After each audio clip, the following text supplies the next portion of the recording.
ST foundation এবং all Tripura amateur Mumbai থাই অ্যাসোসিয়েশনের যৌথ উদ্যোগে বুধবার থেকে আগরতলার এনএসআরসিসি বক্সিং হলে শুরু হলো উত্তর পূর্ব ভারত মুয়াই থাই ও কেআই চ্যাম্পিয়নশিপ। এই প্রতিযোগিতার আনুষ্ঠানিক উদ্বোধন করেন ত্রিপুরা স্পোর্টস কাউন্সিলের সচিব সুকান্ত ঘোষ।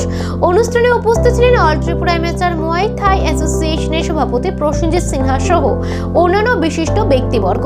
এই প্রতিযোগিতায় 150 জন প্রতিযোগী ও প্রতিযোগিনী অংশগ্রহণ করেছেন। উদ্বোধনী অনুষ্ঠানে বক্তব্য রাখতে গিয়ে স্পোর্টস কাউন্সিলের সচিব সুকান্ত ঘোষ বলেন, বিজেপি সরকার গঠনের পর রাজ্যে খেলাধুলার উন্নয়নে বিশেষ গুরুত্ব দেওয়া হচ্ছে।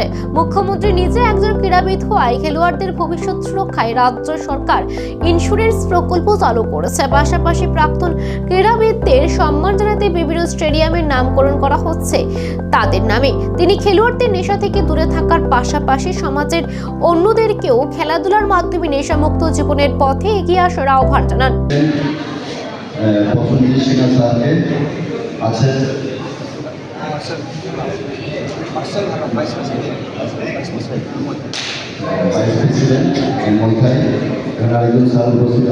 এখানে বিভিন্ন কোচেসরা আছেন, গার্ডিয়ানরা আছেন, সর্বোপরি এখানে যারা প্লেয়াররা আছেন বা অভিভাবকরা আছেন, সকলকে আমি আমার ব্যক্তিগত তরফ থেকে ত্রিপুরা স্পোর্টস কাউন্সিলের তরফ থেকে শুভেচ্ছা এবং অভিনন্দন জানাচ্ছি।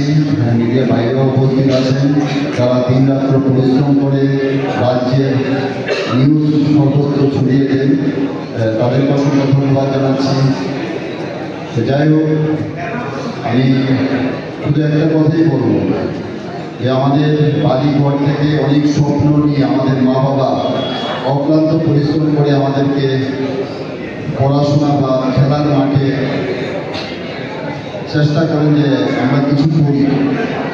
আমরা সবাই দূর দূরান্ত থেকে এখানে আসলাম একটা উদ্দেশ্যমূলক ভাব নিয়ে আমাদের প্র্যাকটিস করতে হবে, কারণ এখন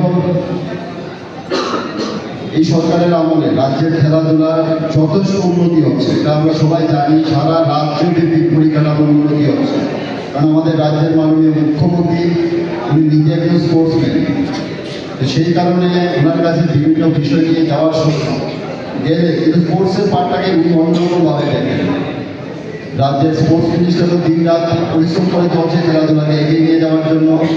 বর্তমানে আমি এখানে আছি, কিছুক্ষণ পরে আমি বাজারঘাট স্টেডিয়ামে যাবো, এখানে একটা প্যারা ইভেন্ট চলছে।